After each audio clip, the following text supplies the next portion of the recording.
Bonjour à tous et ravi de vous retrouver pour débat de presse. Vous le savez, l'émission est en direct chaque dimanche à partir de 11h sur la RTB. Elle permet aux journalistes qui traitent l'actualité au quotidien de jeter un regard critique sur cette même actualité à travers des analyses, des décryptages et des commentaires. Pour ce dimanche, 4 sujets nous intéressent. Il s'agit de la grève de l'UNAPOL. Nous parlerons également de l'évacuation de Djibril Bassolé pour des raisons de santé en Tunisie. La célébration du 8 mars est au menu et enfin, en page internationale, nous parlerons de l'Algérie avec les manifestations contre la candidature de Abdelaziz Bouteflika à un 5e mandat. Autour de la table pour débattre de tous ces points de l'actualité nationale et internationale, je suis pour le moment en compagnie de 3 confrères de la presse nationale. Nous avons avec nous Paul Miki Rwamba de Ouaga FM. Bonjour. Bonjour Sagnon, bonjour à tous. Dieudonné Zungrana de Aujourd'hui au Faso est avec nous. Bonjour. Bonjour Sagnon, bonjour aux téléspectateurs. Nous avons également avec nous Inoussa Ouedraogo de Bendre. Bonjour. Bonjour Sagnon. Et nous attendons peut-être d'un moment à l'autre Bourema Ouedraogo du journal Le Reporter. Alors cette semaine, vous le savez, a été marquée par une grève des policiers qui réclamaient l'application de la nouvelle loi portant statut du cadre de la police nationale. Après une semaine, une première rencontre d'abord infructueuse. Le 6 mars, le gouvernement et l'UNAPOL ont pu accorder leur violon au cours d'une rencontre le 8 mars dernier, après donc plusieurs jours de grève. Alors cette grève de la police a soulevé un peu de polémique, vous l'avez certainement suivi. Au regard de la situation sécuritaire du pays, certains estiment que l'UNAPOL aurait pu attendre ou en tout cas agir autrement pour se faire entendre par le gouvernement plutôt que d'aller à un arrêt de travail. Qu'en pensez-vous? Dieudonné. Oui, c'est vrai que, bon, d'abord, il faut se dire qu'au début, on n'a pas su qui a vraiment été, qui a décrété cette grève. À l'origine, parce que le débrayage, c'était signé la troupe. Lorsque nous avons reçu en tout cas la correspondance qui décrétait ce débrayage, là c'était signé la troupe. Bon, on a essayé de savoir la troupe, est-ce que c'était l'UNAPOL ou bien l'autre syndicat, parce que vous savez qu'il y a deux syndicats, l'Alliance nationale de la police, l'autre syndicat de la police. Bon, on n'a pas su, c'est après, bon, l'UNAPOL s'est saisi du dossier en indexant justement ce que vous venez de mentionner. Bon, il y a 2 points. C'est vraiment le cas chaud. Il y a la plateforme revendicative relative à la loi 027 du 2 juin 2018 portant cadre et statut du personnel de la police nationale. Donc, c'est d'abord les salaires qui ont été indexés. Ensuite, je crois que la polémique aussi a porté sur les indemnisations des policiers qui tombent sur le champ de bataille. Parce que j'ai eu dire que pour les militaires et les gendarmes, bon, quand un militaire ou un gendarme est tué sur le champ, c'est 10 millions. Et pour le policier, 10 millions pour sa famille, c'est veuve ou orphelin. Et pour le policier, c'est 7 millions. Bon, les policiers se disent, est-ce que quand un djihadiste là, il ne fait pas le distinguo entre un militaire et un policier? Donc, il y a ça quand même qui fait monter la moutarde au nez des policiers. Bon, et les gens pensent aussi que l'attitude du gouvernement à l'égard de l'UNAPOL. Et enfin, il y a l'éternel problème du matériel. Parce que les policiers se disent que, au point de vue armes et gilets pare-balles, ils sont les moins lotis. Donc, il y a un certain nombre de... Mais bon, je pense que vous l'avez mentionné aussi. Le 8, là, il y a eu quand même, on essaie d'accorder les violons comme chez les GSP. Et je pense que... Mais c'est déjà regrettable parce que ce jour-là, au point de Carrefour, les feux tricolores, il n'y avait pas de policiers. Or, on sait qu'aujourd'hui, là, sécuritairement, même Ouagadougou, vraiment, les policiers là doivent veiller au grain. D'accord. Alors, oui, Inoussa, sur l'opportunité de cette grève. Bon, je pense que, d'abord, cette instabilité au niveau des forces de police s'inscrit dans une sorte de continuité depuis quelques années maintenant et il faut trouver définitivement une solution. Et à mon avis, la hiérarchie policière a quelque chose à voir dans cette situation-là. où pendant longtemps, il a régné une forme de corruption qui ne disait pas son nom, où on détournait l'argent des éléments de la troupe pour se construire des villas UP, qui s'achetaient des véhicules de dernière classe, et ces gens-là, ils voyaient ça et ça les frustrait. Cela peut expliquer donc qu'à un moment donné, il n'y ait plus de respect entre donc, les agents et la hiérarchie. À cela s'ajoute le fait aussi que nos gouvernants n'ont pas réussi véritablement à anticiper les problèmes lorsqu'ils sont posés. On ne peut pas comprendre qu'une manifestation de telle envergure ait à la limite surpris nos autorités, qu'ils soient toujours dans la réaction alors qu'il faut de l'anticipation. Troisième élément, c'est le fait que malheureusement, nos autorités continuent à signer des accords qui, à l'application, s'avèrent difficiles. Quand on est autorité, quand on est responsable et qu'on signe des accords, la parole donnée d'une autorité et même de tout le monde étant quelque chose d'assez important, il faut toujours signer ce qu'on peut appliquer.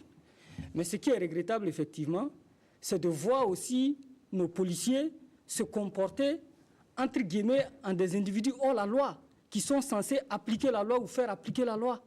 C'est triste de le constater et de voir qu'à la limite, ils se comportent comme le défunt tristement célèbre RSP. Parce qu'on ne peut pas continuer aussi à prendre en otage les autorités et à la limite à les forcer à prendre des décisions. Parce qu'en définitive, si nous ne payons pas, c'est nos enfants et nos petits-enfants qui vont porter les pots cassés de l'irresponsabilité et des gouvernants, mais également de ceux qui sont en face d'eux. Oui, en tout cas, vous avez parlé donc de ces accords qui ont été signés. Je lis très rapidement ce qui a été communiqué par l'UNAPOL. C'est l'adoption de tous les décrets d'application de la loi 027 portant statut du cadre de la police nationale au plus tard le 8 avril 2019. La transmission en Conseil des ministres du dossier de reconstitution de carrière des officiers de police au plus tard fin avril 2019. Troisième point, le début des travaux de correction des salaires au plus tard fin mars 2019 et puis la reprise et la finalisation des négociations avec le gouvernement au plus tard le 15 mars. On voit que ce sont des délais qui sont assez serrés. Nous avons été rejoints donc par Bourema Ouedraogo.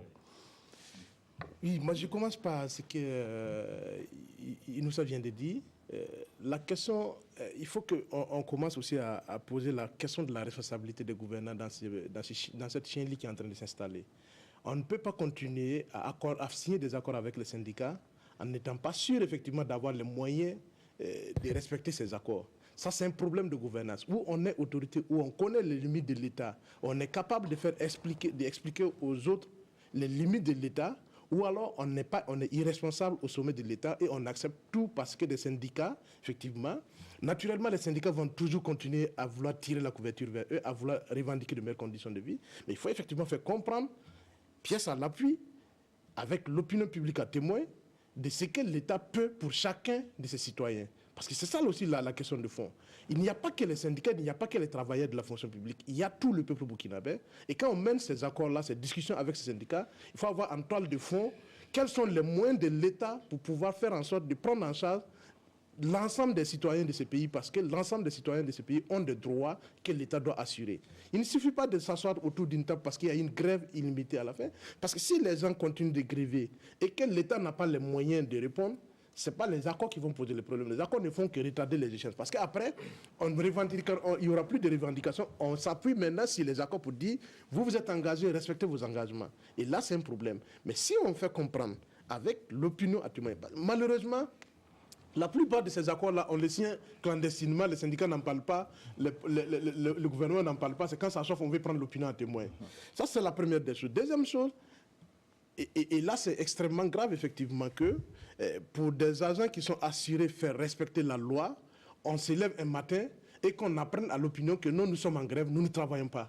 Ça, effectivement, moi, je sais pas. C'est vrai que les rapports de force est de leur côté, mais si tout le monde va utiliser les rapports de force qu'il a, effectivement, pour faire plier le gouvernement, j'ai bien peur qu'il n'existera plus de l'État pour répondre aux revendications de qui que ce soit. Donc, il faut que chacun ait raison garder, sache raison garder, et qu'on nous travaillions effectivement à faire en sorte que on essaie de répondre à nos revendications tout en tenant compte quand même d'un minimum de discipline vis-à-vis de la nation. Je ne dis pas vis-à-vis des autorités, mais vis-à-vis de la nation. Troisième et dernière chose, quand on se retrouve dans cette situation, effectivement, où le gouvernement qui ne respecte pas ses accords met à mal, effectivement, ceux qui veulent le défendre par rapport à cette réaction spontanée des policiers ou d'autres syndicats. Hein. Parce que la question de fond, c'est de dire, est-ce qu'aujourd'hui, nous ne sommes pas en train de subir effectivement le refus du gouvernement de s'assumer? C'est ça la question de fond. D'accord, oui, Paul Miki. Alors, je voudrais d'abord dire que, à écouter les policiers, à travers les syndicats, l'UNAPOL, ce n'était pas une grève. En tout cas, c'est ce qu'ils ont dit, parce qu'en réalité, là, une grève, selon sa définition juridique, il faut que ça soit décrété par un syndicat qui dépose un préavis. Mais ce que l'on a observé la semaine dernière, du lundi jusqu'à vendredi, c'était un mouvement d'humeur, c'est ce qu'ils ont dit. Enfin, ça, c'est ce qui a été qualifié, en tout cas, les citoyens ayant constaté que les policiers ne travaillaient plus, même quand ils étaient à leur poste, parce que beaucoup de demandeurs de services de la police ont été repoussés, entre guillemets, parce qu'il y avait justement cet arrêt de travail momentané qui avait été décrété. Là encore, l'UNAPOL dit ne pas être derrière ce mouvement d'humeur qui a été observé la semaine dernière. D'ailleurs, vous avez certainement remarqué que lorsque le ministre porte-parole du gouvernement s'adressait aux médias mercredi dernier à l'issue du Conseil des ministres, il avait indiqué qu'il n'y avait pas d'interlocuteur pour le gouvernement pour dialoguer, question de sortie de cette crise. L'UNAPOL ayant décliné toute responsabilité et par rapport à ce mouvement d'humeur qui s'observait. Donc on sait quand même que c'était un mouvement d'humeur qui était là. Le constat était clair qu'il n'y avait pas de travail dans la plupart des commissariats sur toute l'étendue du territoire national. Il n'y avait pas de travail également dans certains services gérés par la police, notamment le service des passeports, l'aéroport de Ouaga, où il y avait quand même un petit service minimum et tout. Mais dans tous les cas, le problème, il est assez profond de mon point de vue, parce que là, ce n'est pas aujourd'hui que ça a commencé. À mon avis, c'est l'aboutissement d'une situation qui a duré un certain nombre d'années. Parce que, rappelez-vous effectivement que les policiers étaient rentrés en mouvement il y a une année pour demander justement l'adoption de la loi qui est aujourd'hui querellée. La loi ayant été adoptée depuis juin 2018 jusqu'à aujourd'hui, on n'avait pas mis en œuvre tous les décrets d'application. Quelques-uns seulement avaient été adoptés. Donc c'est ça le fond du problème au niveau donc des policiers et qui sont rentrés en mouvement de façon quasi spontanée, parce que quand on observe un peu ce qui a été dit et ce qui a été fait, c'est que c'était un mouvement spontané qui a été lancé par la troupe. La troupe, j'ai cherché à savoir c'est quoi la troupe. On m'a dit c'est l'ensemble des policiers, c'est tout le monde, c'est personne en même temps, parce qu'il n'y avait pas d'interlocuteur fiable. Mais aujourd'hui, ce que je voudrais dire, c'est que, étonnement, on a vu le gouvernement qui a fini par trouver un interlocuteur, qui est donc les responsables de l'UNAPOL, où il y a eu 2 rencontres, comme vous l'avez rappelé. Celle du 8 mars a abouti à un accord qui a été signé. Mais là encore, il faut peut-être tenir le gouvernement pour responsable, éventuellement pour non-respect de ces accords. Parce qu'on est habitué, comme vraiment l'a rappelé, il nous avant lui, que tous les mouvements d'humeur que l'on a connus au Burkina, toutes les grèves généralement sont liées au fait que le gouvernement a pris des décisions qui n'arrivent pas à mettre en œuvre. Soit c'est une loi qui n'est pas appliquée, soit c'est des décrets d'application que l'on attend depuis de longs mois et qui ne sont pas appliqués, qui ne sont pas pris. Donc c'est ça un peu le quotidien des mouvements d'humeur au Burkina, de toutes les grèves que l'on a connues. Et on espère que cette fois-ci, avec ces accords du 8 mars, on va donc aboutir à quelque chose de plus concret, parce que là, les dates sont assez précises. Oui, Dieudonné. Oui, bon, je pense aussi que tout de suite, on a parlé que le gouvernement, à chaque fois, cédait. Bon, on l'a déjà dit sur ce plateau. Chaque fois, c'est le couteau à la gorge et chaque fois, c'est le gouvernement qui baisse la culotte. Pourquoi? Parce qu'effectivement, le gouvernement aujourd'hui est face à des grèves à tiroir. Ça se calme à droite, ça déclenche à gauche. Bon, c'est vraiment ce que j'ai appelé le nihilisme syndical. C'est la grève, bon, on grève à tout vent, même des grèves sauvages. Mais concernant même le cas d'espèce de l'UNAPOL, bon, je sais que, et Miki l'a rappelé, la création même de l'UNAPOL, il faut remonter, c'était sur fond de quel, parce que l'État n'était pas chaud. Et vous voyez qu'à l'époque, c'est le chef de l'État en personne qui a reçu les premiers responsables de l'UNAPOL pour que la grève là puisse s'éteindre. Et il y en a même qui poussent l'outrecuidance jusqu'à dire qu'on ne devait même pas permettre à la police de créer un syndicat. Parce que quand même, c'est tout corps paramilitaire qu'est la police, un syndicat dans ce corps, vous vous rendez compte, pour un rien, la sécurité, bon, parce que la police, c'est la sécurité urbaine, pour un rien, la sécurité même urbaine est prise en otage. qu'est-ce qu'il faut faire? Je crois que la balle est dans le camp du gouvernement, parce que c'est un gouvernement qui est taraudé de toutes parts, et à chaque fois qu'il cède, qu'est-ce qu'il faut faire? Est-ce qu'il faut tenir bon jusqu'à ce que...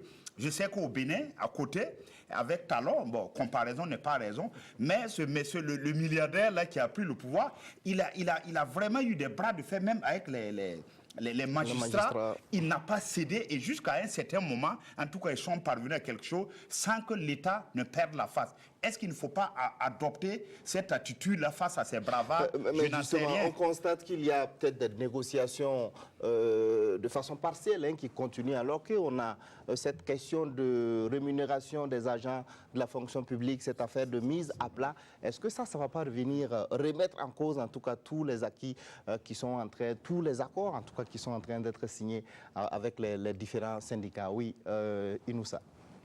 C'est possible. Et là, encore une fois de plus, ça montre que l'attitude de ceux qui nous dirigent n'est pas une attitude conséquente.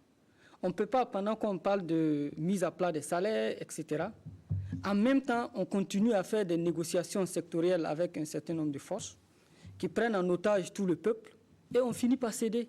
Soit on est dirigeant, on s'assume, soit on ne l'est pas et on démissionne. C'est de ça qu'il s'agit. Parce qu'on ne peut pas continuer, sous le prétexte qu'on a le couteau à la gorge, de signer des accords et de ne pas pouvoir les appliquer. Et en définitive, c'est le peuple qui paye les pots cassés. Parce que, à ce que je sache, le GSPR, qui a des éléments de la police, les policiers n'ont pas abandonné. Ils n'ont pas mis le président Roch-Marc Christian Kaboré en insécurité. Mais c'est plutôt nous, vous et moi, et nos parents qui sont au village, qui sont mis en insécurité du fait de ces agissements-là. Donc, à un moment donné, il faut que nos autorités prennent leurs responsabilités. Et prendre ces responsabilités, c'est savoir dire non quand on ne peut pas. Et une fois qu'on dit oui, c'est d'avoir le courage d'appliquer. Mais comme je l'ai dit, autant les autorités doivent se mettre beaucoup plus au sérieux et regarder en face nos problèmes, autant les policiers et les autres corps d'ailleurs qui continuent à prendre en otage nos populations pour faire beurrer leur pain, on doit arrêter ça. D'accord, oui, vraiment, vous voudrez réagir. Dans un pays où 52% des recettes sont investies pour rémunérer quelques 200 000... c'est 56 ou bien c'est 52? En tout cas, c'est au-delà de 52. 52% pour quelques 200 000 personnes, toutes catégories confondues. C'est une population de 18 millions d'habitants. Moi, je crois qu'il y a une responsabilité quand même de ceux qui nous gouvernent qui est posée. Parce qu'on ne peut pas continuer à tirer si les rémunérations comme si effectivement on a des recettes élastiques qui peuvent s'augmenter du jour au lendemain. Il faut qu'on ait...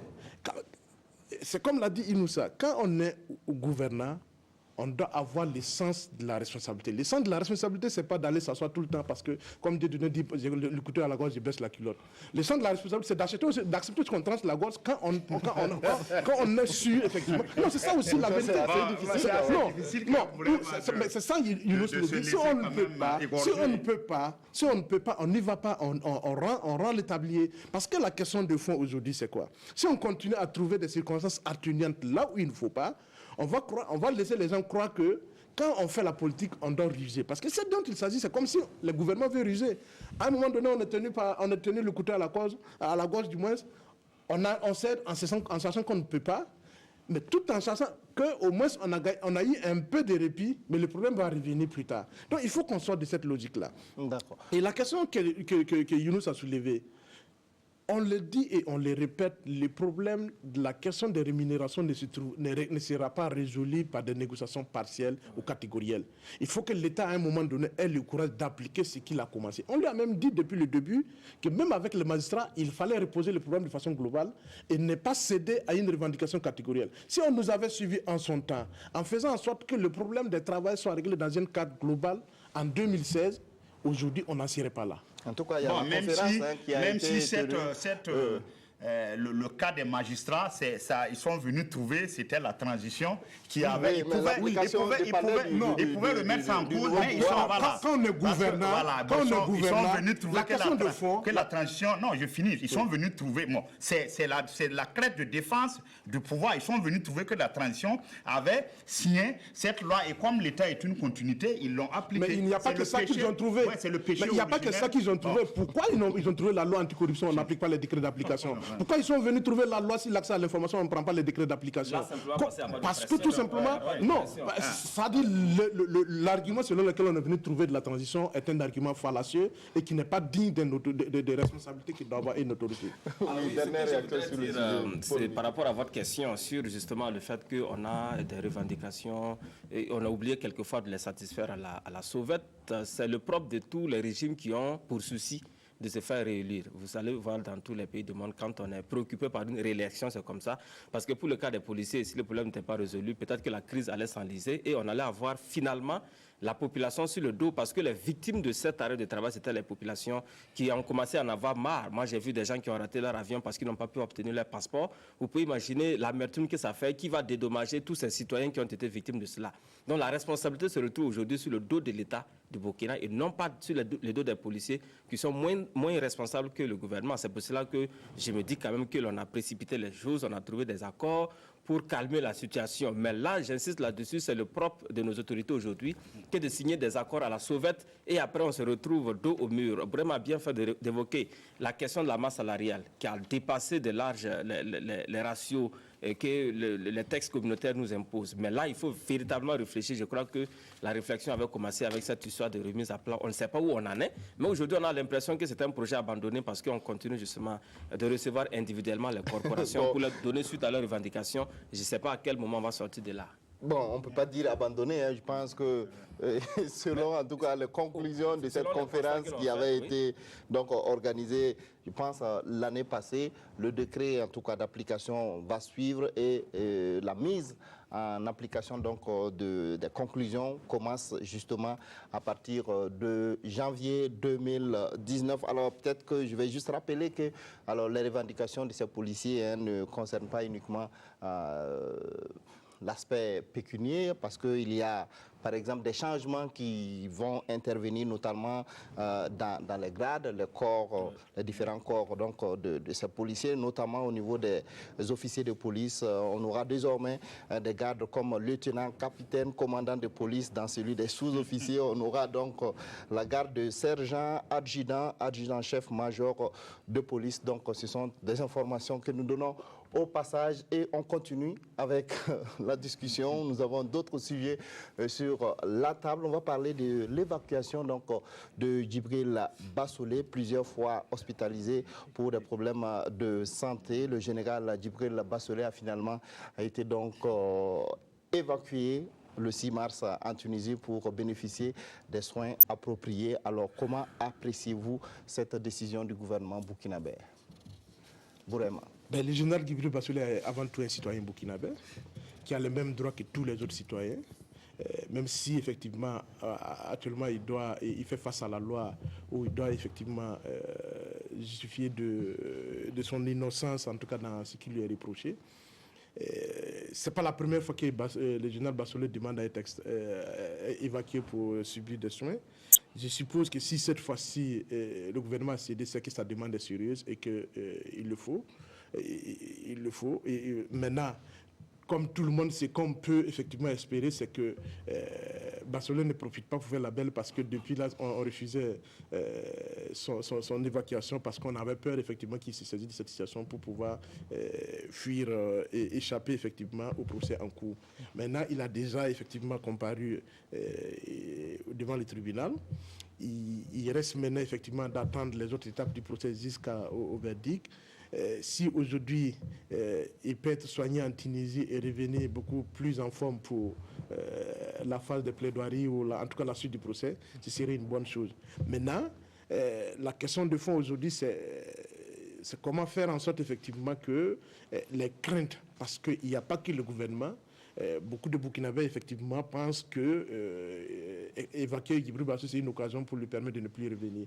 Nous espérons que l'officier général qu'il est, qui a tout le temps clamé, effectivement, qu'il veut se défendre, va respecter sa propre parole d'officier et se soigner et revenir poursuivre le procès avec les autres accusés. Oui, peut-être que le gouvernement a dû prendre aussi toutes les garanties. Oui, il y a des dispositions nécessaires. On a essayé de prendre les dispositions. Déjà, il y a des gardes qui sont partis avec lui. Ensuite, il semble que c'est dans un hôpital militaire qu'il a été, ou en tout cas, il y a des dispositions qui ont été prises avec l'État tunisien pour que il puisse avoir accès aux soins, tout en restant effectivement à la disposition de la justice burkinabé. Maintenant, entre ce qui est dit et ce qui va être fait, nous attendons. Nous ne sommes que des observateurs, nous attendons de voir ce qui ça va faire. D'accord, oui, Paul Miki. Peut-être que si vous aviez vu Djibril Bassolé physiquement quelques heures avant son évacuation, on n'allait pas penser à une éventuelle évasion, parce que moi, le sentiment que j'ai, c'est qu'on a finalement eu peur. Parce qu'en réalité, vous savez que le général a subi une opération ici à Ouagadougou, à l'ex-hôpital Blaise Compaoré. Et cette opération s'est terminée, mais de ce qu'on dit, il était en tout cas dans un état très affaibli. Et je pense que c'est ça d'ailleurs qui a précipité son évacuation vers la Tunisie. Il faut peut-être avoir le courage de le dire. Moi, le sentiment personnel, c'est qu'on a eu peur quand même. Maintenant, la deuxième chose qu'il faut rappeler, c'est que ça, c'est le gouvernement qui a organisé cette évacuation. Donc, on suppose quand même que toutes les garanties ont été prises, parce que selon les proches du général Bassolé, si l'évacuation devrait être prise en charge par lui-même, comme c'est ce qui avait été demandé depuis 2 ans maintenant, ils auraient peut-être choisi une autre destination qui n'est pas la Tunisie. Mais là, tout a été organisé par le gouvernement qui a organisé son évacuation, qui l'a amené justement dans cet hôpital en Tunisie. Et on apprend même qu'il est parti avec des médecins burkinabés et tout. Donc, c'est pour dire que tout est mis en œuvre justement pour garantir sa représentativité dans le cadre du procès du putsch.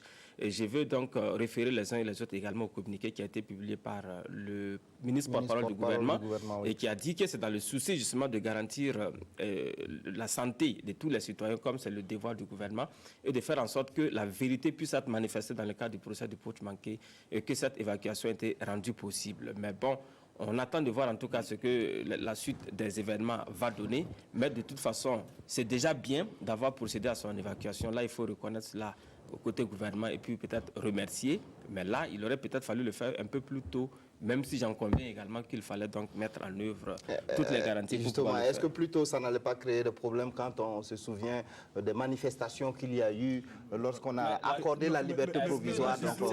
Même plutôt, si les médecins, moi je crois et je fais confiance aux médecins burkinabés.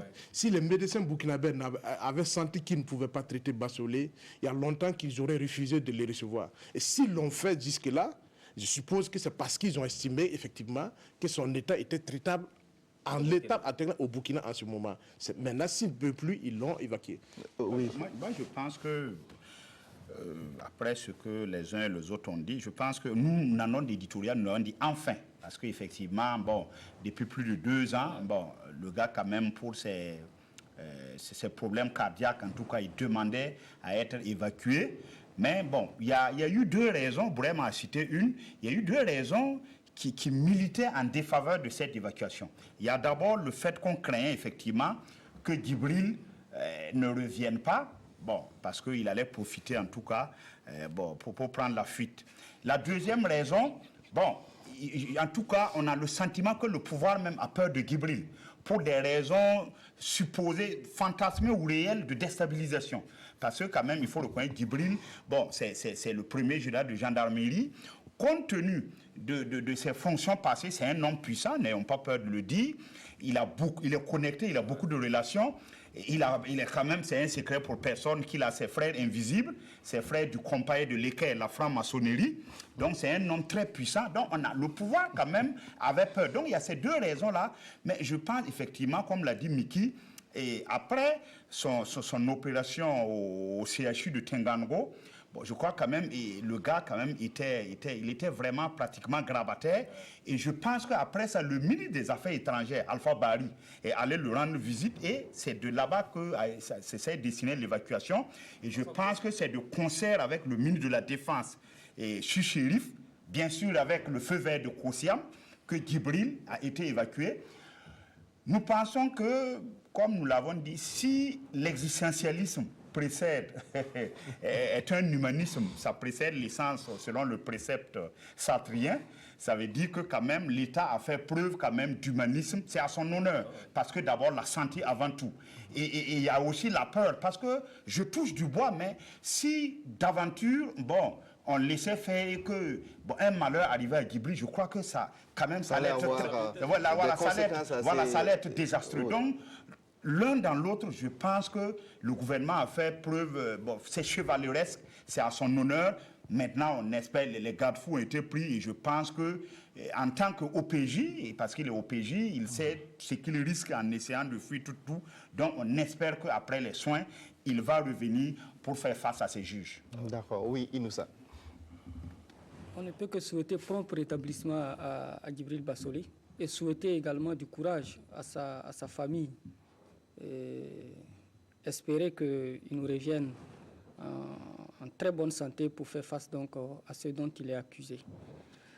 Mais je voudrais aussi dire que quand on voit le tout-puissant Djibril Bassolé aujourd'hui affaibli comme ça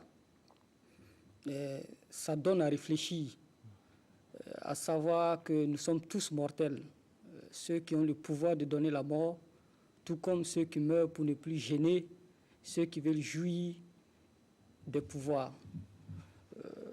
Ce qui est regrettable, c'est de constater aussi que, malheureusement, nous soyons obligés d'évacuer des Burkinabés pour des soins à l'extérieur. Ça fait des années que ça dure et nous devons réfléchir aux moyens de faire cesser ça. Est-ce que c'est parce que nous n'avons pas de médecins compétents? Est-ce que c'est parce que nous n'avons pas un plateau technique qu'il faut? Est-ce que c'est parce que notre système sanitaire a échoué? Nous devons nous poser les bonnes questions et éviter véritablement que plus de près de 60 ans après les indépendances, que nous soyons toujours là à évacuer à la moindre maladie nos autorités. Ils doivent être à un moment donné gênés, que tout le temps on soit obligé de les évacuer. Je pense que ça c'est un gros problème que soulève, c'est un gros problème que soulève Younous. Bon, parce que quand on prend l'hôpital Yalardo, Ouedraogo, qui est l'hôpital, vous voyez, quand il pleut, c'est carrément un barrage.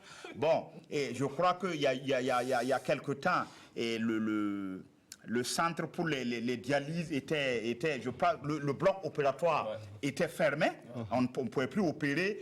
Donc ça, c'est un gros problème, mais effectivement, si nous arrivons, un pays comme le Burkina arrive à gagner la bataille, souvent je parle avec les médecins, ils disent que quand il y a souvent le ministre de la Santé à la télé, qui sort et qui assène des chiffres ou qui assène certaines vérités, ils sont outrés parce que, et même vous, chacun a déjà eu une urgence à l'hôpital Yalardo. Quand vous arrivez, vous avez envie de verser des larmes. Ça, c'est un gros problème.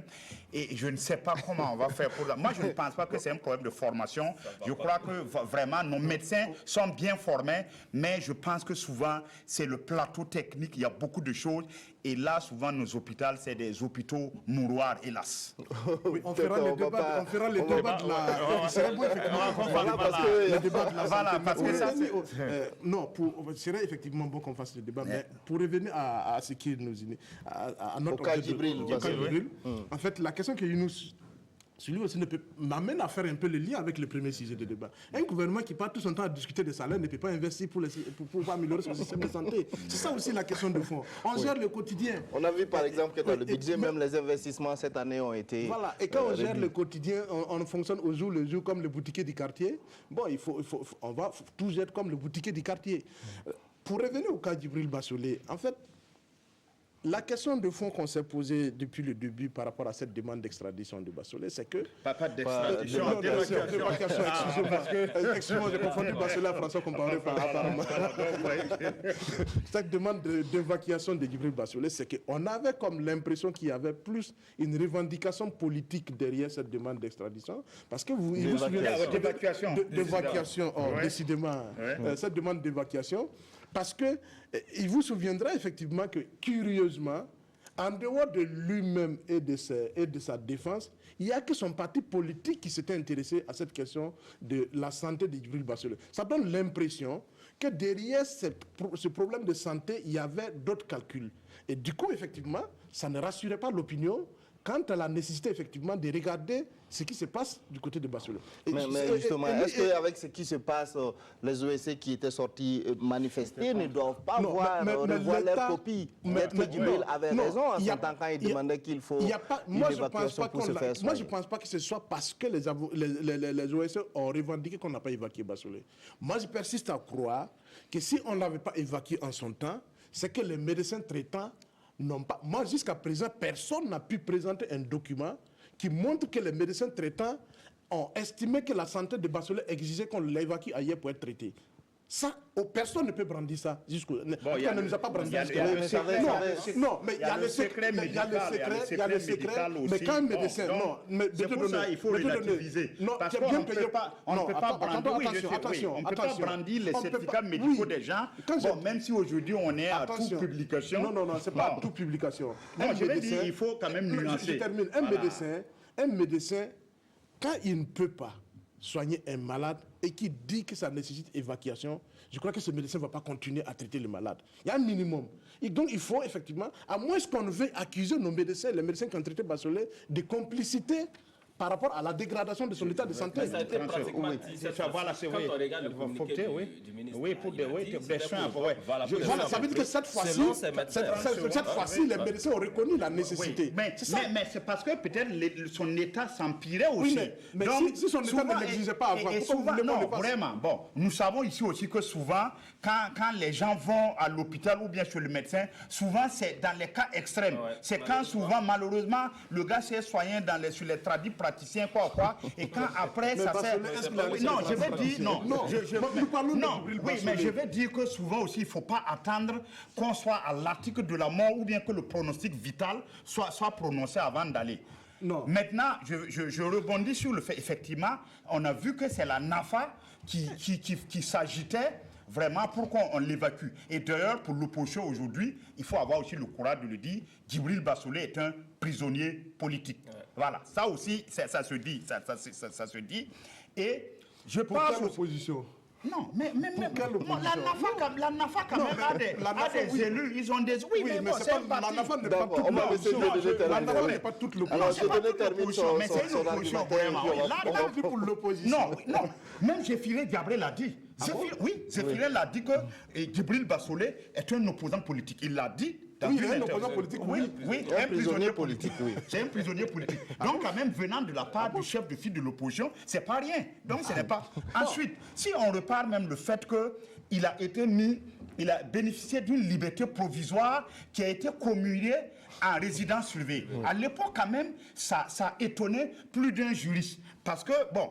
Est-ce que le code pénal militaire, cette clause-là existe? Donc, il y a tout ça qui a fait qu'il y a cette polémique qui entoure justement le processus de jugement de Djibril Bassolé. Donc, ça fait que ça retentit en fait sur son évacuation. Alors, aussi, on a largement parlé de ce sujet. On va évoluer parce que nous sommes talonnés par le temps. On va parler donc de la commémoration de la Journée internationale des droits de femmes. C'est le 8 mars, tout le monde le sait. La communauté internationale donc a célébré le 8 mars dernier la 172e Journée internationale pour les droits des femmes. Au Burkina Faso, cette journée a été célébrée sous le thème « Contribution de la femme à l'édification d'un Burkina de sécurité, de paix et de cohésion sociale ». Alors, je pense que la célébration officielle a eu lieu donc à Koupéla. Donc voilà, Inoussa. Alors au regard donc de tout ce que le Burkina fait, quel regard vous portez sur la manière donc de commémorer cette journée au Burkina? Est-ce qu'elle permet véritablement de réfléchir sur les préoccupations des femmes et donc les droits des femmes? Les préoccupations des femmes au Burkina sont les préoccupations des hommes. On a les mêmes préoccupations, on a les mêmes soucis. Vous ne souhaitez pas qu'on ait ce distinguo pour vous penser qu'on a les mêmes droits que les femmes? Non, nous avons les mêmes soucis, nous avons les mêmes problèmes. Ça, je le crois sérieusement. Et je pense aussi que la façon dont cette fête est célébrée au Burkina par nos femmes, nos mères, nos sœurs, reflète aussi le niveau réel du pays. j'ai fait quelques petits tours le 8 mars, j'ai vu que les bars étaient remplis de femmes. C'est un peu regrettable, mais c'est ça aussi notre réalité. C'est ça aussi le vécu, et nous devons être en mesure de le comprendre et de travailler, si nous voulons changer les choses, avec nos femmes, avec nos mères, avec nos sœurs, pour qu'elles puissent évoluer vers des formes de célébration qui les honorent plus et qui honorent aussi les hommes. Mais dans tous les cas, c'est la journée internationale du droit des femmes. Si les femmes estiment que leur droit, c'est de faire la fête, qu'on leur accorde ce droit-là. Mais il ne faut pas véritablement les juger négativement parce qu'elles vont faire la fête. C'est une occasion de réflexion. Celles qui peuvent mener de grandes réflexions aussi réfléchissent, mais dans tous les cas, nous devons comprendre que le Burkina ne peut pas se développer si on met en marge effectivement plus de 50% de la population. Nous devons avancer ensemble, nous devons aider nos mères, nos sœurs et nos épouses à aller de l'avant, à améliorer leur façon de faire la fête, si tant est qu'elles-mêmes, elles croient que ce n'est pas la meilleure façon de faire la fête, et à faire en sorte aussi que le Burkina puisse connaître beaucoup plus de développement à travers elles. D'accord, oui. Alors, Paul Miki, est-ce que vous partagez d'abord ce que oui, non, je suis partiellement d'accord avec Inoussa, mais je voudrais faire remarquer qu'au Burkina, on a évolué dans la façon de célébrer le 8 mars. Depuis ces dernières années, tenant compte de certaines critiques, le gouvernement décide d'enlever le côté festif et mettre l'accent sur la réflexion. C'est d'ailleurs pour cela qu'en 2018, on a vu ce forum entre les femmes et le chef de l'État qui a permis donc d'aboutir à un certain nombre d'engagements qui ont été pris par le président du Faso. Cette année 2019, les femmes se sont retrouvées autour de l'époux du chef de l'État et de la ministre de la Femme à Tenkodogo, d'abord, ensuite à Koupéla. Il était question justement de réfléchir une fois de plus, en tout cas sur le devenir de la femme, en lien avec le thème retenu cette année, qui est justement la participation de la femme. Est-ce que vous avez le sentiment que ces réflexions aboutissent? Justement, j'en viens. C'est ça le problème, parce qu'en réalité, ce sont les mêmes choses que l'on raconte chaque année et il n'y a pas d'éléments concrets qui permettent de nous dire quand même que la condition de la femme évolue au Burkina. Là où je rejoins Inoussa, c'est qu'on a enlevé en tout cas le côté festif, côté organisation gouvernementale, mais ça se répercute sur les organisations en titre personnel, individuel, là où les femmes justement profitent de cette occasion pour faire la bamboula.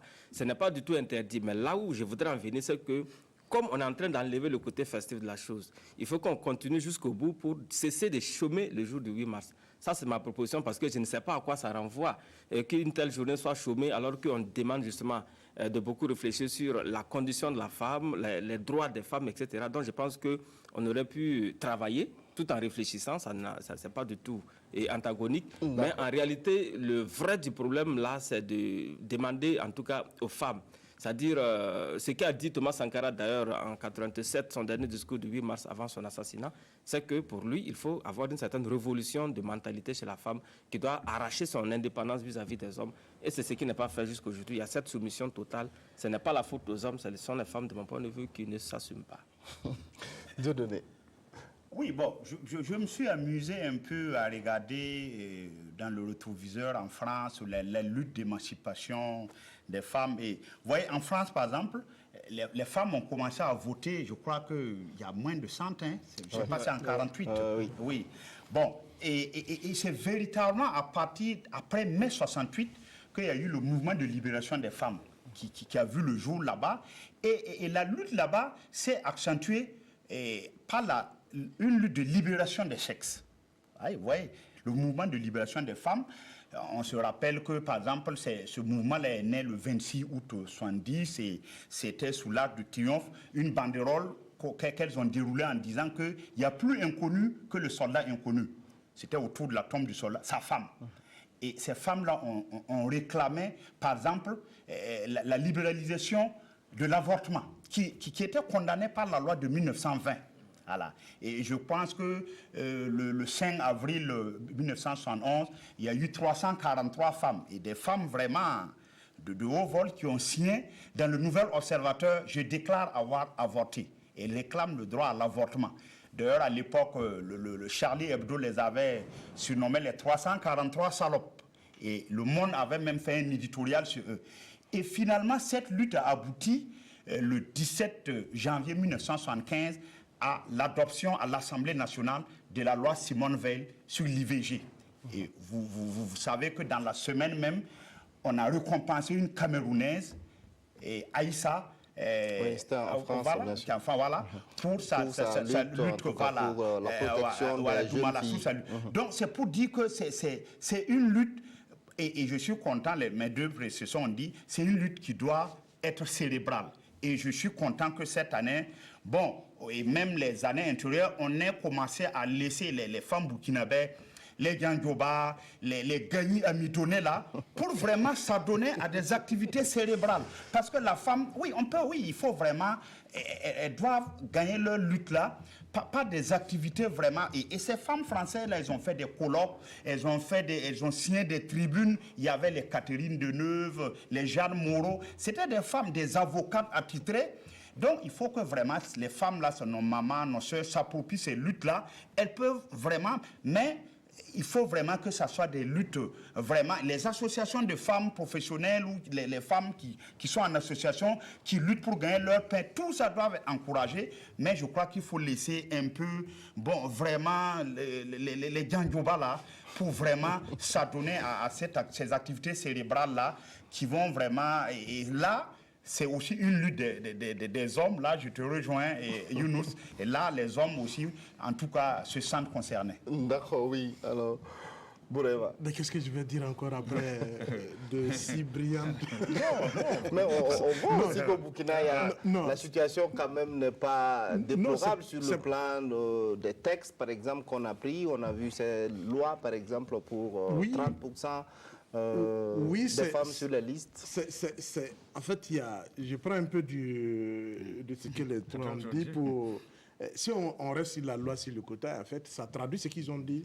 En fait, il y a des choses, il y a des engagements qui sont pris, il y a des textes qui ont été adoptés, mais l'application pose problème. Aujourd'hui, effectivement, quand vous prenez, par exemple, la loi sur le quota, il est demandé aux partis politiques d'aligner au moins 30% des candidatures aux législatives concernant 30% des candidatures féminines. Mais le problème n'est pas d'être candidat. Si, par exemple, dans la province du Kédougou, on veut 8 ou 9 députés, et que vous alignez les 30% des femmes à partir de la 5e position, 5 jusqu'à 9, en sachant que vous ne pouvez même pas avoir 3 députés, naturellement, le parti va se retrouver avec aucune femme élue parce qu'elles ont été mal positionnées. Ou alors, on se contente d'en faire Donc, on a comme l'impression qu'au niveau institutionnel, on essaie d'avoir des textes, mais sans avoir les moyens, effectivement, de veiller à leur application. Mais malheureusement, si le plan social, l'éveil de conscience citoyenne qu'on devait avoir, aussi bien du côté des hommes que du côté des femmes, pour faire en sorte que cette bataille-là, comme Younous l'a dit, c'est une bataille des hommes et des femmes, ce n'est pas une bataille seulement des femmes. Les problèmes des femmes, c'est le problème des hommes aussi. Parce que comme on le dit, derrière un grand homme, il y a aussi une grande dame. Mais peut-être si on cherche aussi... Mais est-ce qu'il n'y a pas ce manque aussi d'engagement peut-être aussi que derrière un homme qui souffre aussi, il y a une femme... Avec le gouvernement où on dit qu'on a cherché des femmes engagées et qu'on n'en a pas. Non, le problème justement pour revenir, c'est là, je termine sur ça. Mais la question de fond aussi, c'est qu'il faut que les femmes comprennent que ce n'est pas parce qu'on a dit quota Jean que je vais venir prendre une femme, mettre tête de liste de mon parti, si je sens effectivement que son engagement n'est pas à la hauteur du positionnement en tête de liste. Mais là aussi, le problème de fond, quand vous regardez, tous autant que nous sommes, est-ce que nous sommes arrivés effectivement à accepter ouvertement et accompagner nos femmes pour qu'ils occupent des postes de responsabilité dans les partis politiques? C'est ça aussi, c'est un débat qu'il faut, c'est là où les hommes interviennent. Voilà. Je vais compléter. Très rapidement. L'année dernière, le NDI m'a pris pour faire une communication justement en tant qu'analyste politique sur vraiment le quota des femmes justement dans les mandats électifs. Bon, en fait, je pense qu'on a, en tout cas dans ma communication, il est ressorti que effectivement, il y a l'arsenal juridique, il y a les textes, comme l'a dit Bourema, qui ne sont pas appliqués. C'est vrai, ça, on indexe les femmes. Parce qu'il y a le regard même des autres. Prenez quand une femme, et je l'ai dit dans la communication, quand une femme, ça commence à s'améliorer, mais quand une femme même s'affiche, s'engage en politique, regardez le regard des autres sur cette femme. Et j'ai pris, en tout cas au Burkina, si on prend les femmes qui sont engagées politiquement, 80%, pour ne pas dire 90% de ces femmes-là, leur foyer a chancelé. Voilà. Le foyer a chancelé. Pourquoi? Parce qu'il y a problème, parce qu'un monsieur, vous ne pouvez pas admettre que votre femme participe à des réunions politiques jusqu'à 1h, 2h, qu'il vadrouille dans les provinces avec des hommes. Il y a tout ça qui pose problème. Donc il y a le regard des hommes. Mais en même temps aussi, il est ressorti dans cette communication que j'ai faite pour le NDI, qu'il y a même les femmes elles-mêmes sont souvent, elles ont un regard négatif sur leurs collègues qui font la politique. Conséquence, bon, il faut que les femmes luttent parce qu'on ne peut pas dérouler le tapis rouge pour dire venez, bon, on va vous donner telle voie. Donc il y a ce problème-là qui se pose. On a pu parler, on va écouter très rapidement, en 30 secondes. Parce qu'en réalité, pour moi, le problème se trouve donc dans cette question de mentalité. C'est pour cela, pour la condition de la femme, de mon point de vue, il faut plutôt avoir une certaine insurrection mentale chez la femme. Il faut que l'engagement vienne d'elle. Parce que moi, personnellement, j'ai été toujours contre la loi sur le quota genre. Pour moi, ça devrait être arraché par les femmes. Parce que dans tous les cas, les femmes également ont la possibilité de créer un parti politique. Quand on dit qu'il faut aligner les femmes, c'est comme si ce sont les hommes seulement qui pouvaient créer les partis politiques et que ce sont eux qui décidaient d'aligner les femmes, alors que je me dis quand même qu'elles auraient pu le faire d'elles-mêmes. Je crois que l'actuel Premier ministre Christophe Joseph-Marie Dabiré a trahi un secret lorsqu'il a dit qu'au moment où il composait le gouvernement, il a fait appel à des femmes qui se sont rétractées.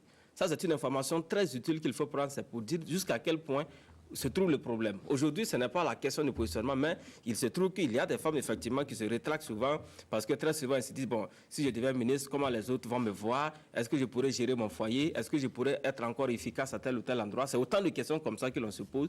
Donc, c'est pour cela qu'il faut déjà dire bravo à celles qui ont accepté, occuper vaillamment ces postes de responsabilité, qui exécutent les tâches avec bravoure, et ensuite demander aux autres femmes d'oser franchir donc le Rubicon et de s'affranchir en tout cas des hommes dans ces conditions simplement. Voilà. Sinon, ce n'est pas une question de texte qui va régler ce problème.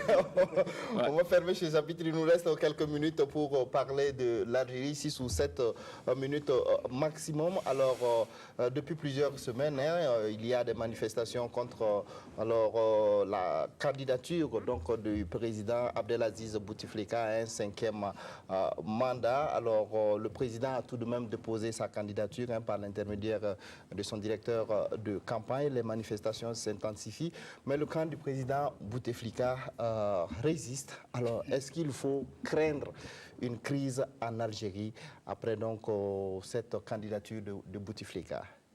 Inoussa. Il y a déjà crise en Algérie, à mon avis.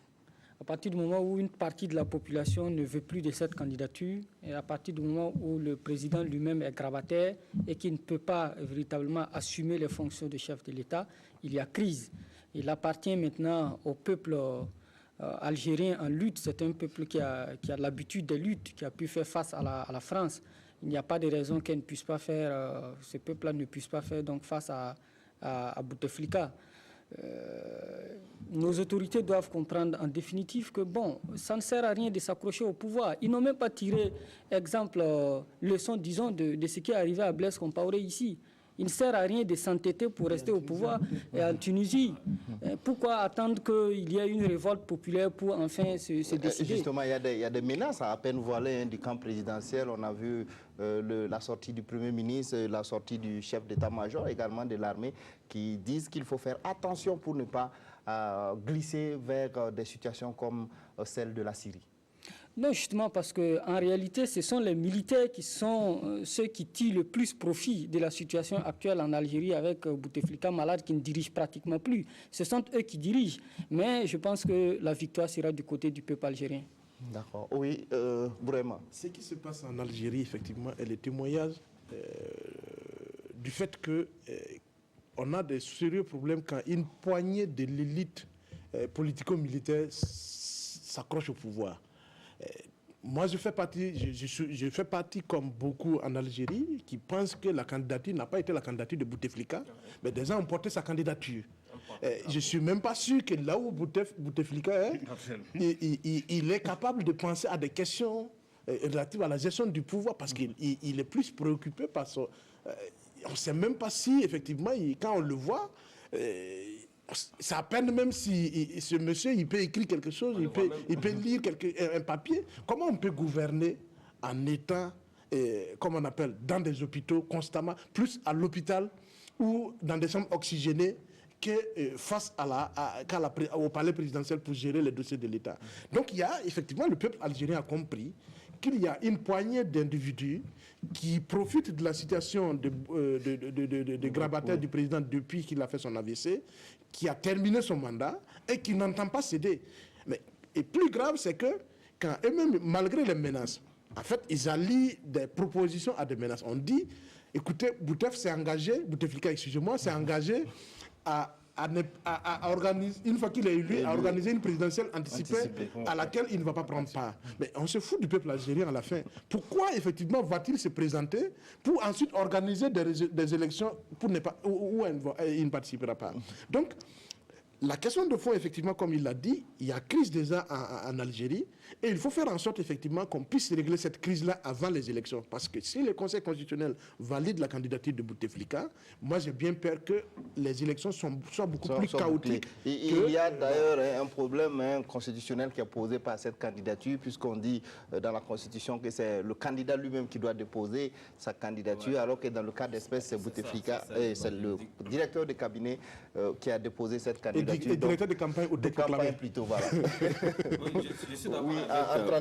suis d'accord avec tout le monde qu'il y a déjà crise en Algérie. Maintenant, ce qu'il faut craindre, c'est peut-être aller à une insurrection. Parce que quand on regarde un peu les messages qui sont véhiculés dans les rues d'Alger, notamment le 8 mars, ça ressemble beaucoup à cela. C'est-à-dire qu'au cas où Bouteflika et ses proches s'entêtaient justement à valider cette candidature, on pourrait aller justement à cette révolte, si vous voulez, en Algérie. Mais là également, pour moi, le problème se trouve à un certain nombre de niveaux. Le premier, c'est qu'il faut s'interroger de savoir est-ce que Bouteflika a le droit ou pas de postuler à un nouveau mandat à la tête de l'Algérie. Deuxième question, est-ce que cette mobilisation populaire comme celle que l'on a vue le 8 mars dernier ne pouvait pas se traduire justement dans les urnes pour avoir donc un vote sanction contre Bouteflika? Mais malheureusement, il y a quelques années, le même Bouteflika était candidat, il a été élu sans coup férir, il était déjà sur une civière. C'est justement l'argument, en tout cas, du camp du pouvoir qui dit, bon, si vous ne voulez pas aller... Je suis d'accord avec ça. En réalité, c'est un peu ça aussi l'expression de la démocratie. Mais là où j'ai rejoint Bourema, c'est qu'en réalité, ce n'est pas Bouteflika lui-même, c'est la machine qu'il a mise en place. Il y a des gens en Algérie qui ont intérêt à ce qu'il soit président à vie, parce qu'eux, ils ont des intérêts qu'ils ne veulent pas lâcher. Donc, il devient aujourd'hui comme étant un porte-drapeau pour un certain nombre d'individus en Algérie qui profitent en tout cas de sa gestion, parce qu'en réalité, il ne gère plus. Ce sont ces individus-là qu'il faut peut-être identifier et débusquer. Mais de toute façon, je me dis quand même que les Algériens n'auront peut-être que leurs yeux pour pleurer, parce que ce n'est pas aujourd'hui que la contestation commence sur sa candidature. Les dernières élections, c'était pareil. Il a forcé la main, il a posé sa candidature et il a été élu. On a même l'impression que les Algériens veulent le président qu'ils ont élu. Donc c'est un peu ça la réalité en Algérie. D'accord, dernière réaction. Oui, bon, de toute façon, la dévolution du pouvoir en Algérie a toujours été soit par révolution, soit par putsch. Qu'on se souvienne de Boumedienne avec Ahmed Ben Bella, ou bien de Boudiaf qui a été assassiné, remplacé par Yamine Zeroual.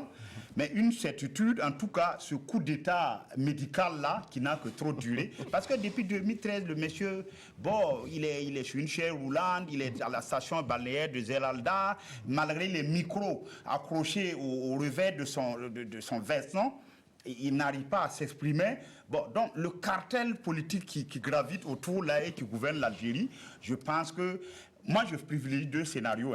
Soit ça va être une révolution, une révolution pacifique, tranquille. Bon, nous, on l'a qualifié dans de révolution de datier, parce que c'est plein de dates là-bas, au lieu de jasmin.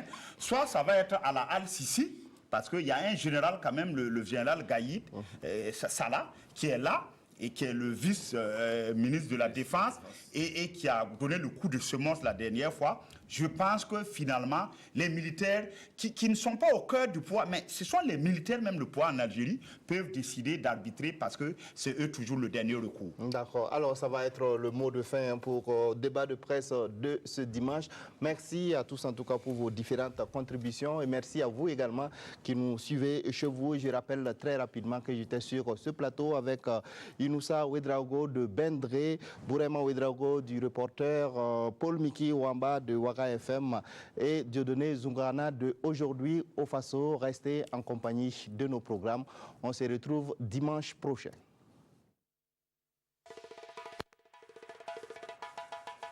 Wow.